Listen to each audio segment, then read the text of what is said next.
Hello, and thank you for joining the No Kid Hungry Tennessee's After School Meals webinar series entitled Finding the Right Fit to Feed More Kids.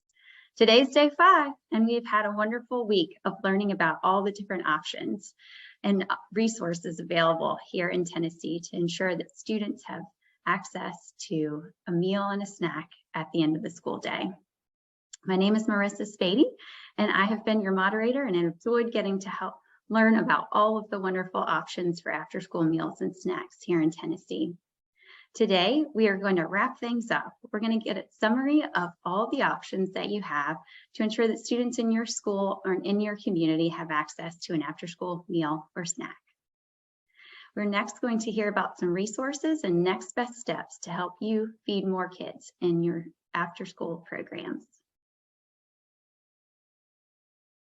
So we really do feel that finding the right fit to feed more kids, there's lots of options and there's no one size fits all.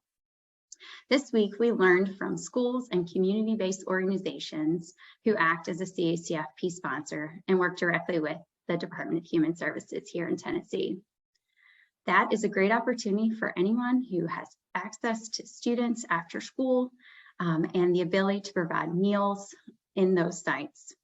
The next application will open June of 2023 and will need to be completed by July 31st of this year to be able to be run October 1 when the next season will open. If this is an option that you're interested in, we are happy to help support you and connect you with the Department of Human Services here in Tennessee for your next steps. If you don't think that's the best option for you, then maybe looking into partnering with an administrative sponsor or finding a vendor for that option. So whichever side that you're on, this is definitely a way to help alleviate some of the burden of the paperwork and the administrative side of providing meals to students after school. If this is something that you're interested in learning more about, we would be happy to help you connect with someone in your area in the Department of Human Services. If you're a school who is providing an NSLP after-school snack and would consider having a community-based organization come together and provide the supper meal for your students, that's also a great opportunity to ensure that students are getting the nutrition they need after school. If this is an option for you, then we'd be happy to help make introductions as well. Here at No Kid Hungry Tennessee, we really want to help.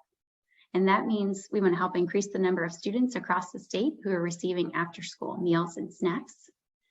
We want to help build sustainable relationships between schools, community-based organizations and sponsors, and of course, our state agencies. We also want to provide additional support and resources for schools and community-based organizations as they take the next best step to feed more kids more food after school. So what are some ways that No Kid Hungry can help?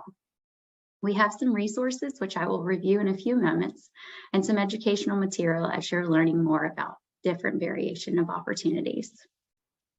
We also want to help you navigate applying for and implementing the program. So maybe that's introducing you to your partners at Department of Human Services, or maybe that's coming alongside and helping you brainstorm ways to help implement the program and serve as many students as possible. We also want to highlight effective service models, not only here in Tennessee, but across the country. So if we find some best practices that are happening that could help improve your effectiveness of reaching more kids, we want to share those so you don't have to reinvent the wheel. We would love to help share some of those promising practices and of course, any grant opportunities that would help support you reaching those students after school, because we know that students really do need that extra nutrition to be able to push through those activities and tutoring and be successful at the end of the day. And then last but not least, we'd love to help connect you with mentors and stakeholders across our state. We have a plethora of wonderful folks who have been serving after-school meals for many years, who have lots of resources and experience that they can help you do the best you can at serving as many students as possible. Below is our website on the best practices about ways to serve the best and the most after-school meals through our Center for Best Practices. Next up, we're going to provide some resources for you so you can use these to take back to your community and your team so that you all can serve as many students as possible. Here's the link to our After School Meals website. It will help you by providing some information on getting started with after school meals, how to promote those to kids and families, and how to effectively implement the program within your school and within your community. One of these resources is how after school meals actually reach kids. And I think this is a great breakdown for you to be able to review and understand how the funding of this federally based program goes from Congress down to the site of where the kids are actually eating their meals. This is a great way to communicate any funding questions and how you can speak to some of the stakeholders who are in your community to get their buy-in. When you're understanding or trying to understand which after-school snack or meal program will work best for you, this resource is a great way for you to dig a little bit deeper to figure out which one is truly the best fit for you, or any combination of the two. So I really would recommend that you check these out to see how you can maximize the number of meals and snacks that your students have access to.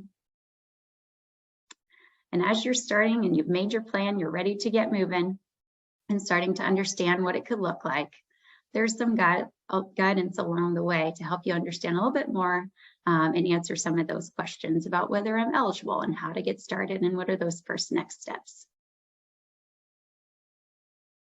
And at No Kid Hungry, our goal really is to help end childhood hunger and ensure that every child has access to 3 meals a day, 365 days a year. And so this is a 3 meals a day resource that really goes into the importance of serving those 3 meals a day from school breakfast, lunch, and an after school meal or snack. It's really a win-win-win for everyone involved. And here are just a few additional resources for you to be able to share this information to your stakeholders, getting the buy-in of your director of schools, your principals, your after school programs, and how it really can be a benefit for everyone. When you're operating an after-school program within a school or in a building or community center, we want to make sure that every student has access to those meals, not just this group or that group, but that all students within that building have access. So the umbrella model is a great way to increase that participation in your program and in the meals being served. So this will be a great resource for you to be able to find some additional information on maximizing your participation. And here's another one. It's called Supper in the Classroom. There are 2 case studies that are available on this page, an opportunity for you to hear a little bit more about a different model of ways that Supper through CACFP can help serve students after school. And to learn a little bit more about the history of the CACFP At-Risk After School Meal Program, here's a great report on how you can understand a little bit more about how students who really depend on school breakfast and lunch can have access to that meal in the after school hour. Unfortunately, there aren't as many people that are participating in this wonderful program, and we would love to help increase the number of students who have access to those meals and snacks. We thank you so much for joining us for a wonderful week celebrating the National CACFP Week here in March of 2023. We hope that we have provided you with a great opportunity to learn about the many options that you have to ensure that students in your school and your community who are eligible can participate in a snack and/or meal after the school day is ended. If you have any questions about anything that we have discussed this week, we hope that you will share and shoot an email over to me or reach out in any way. We're happy to make those connections and help support you in your next steps to serve as many kids in your community. We thank you and we look forward to being in touch.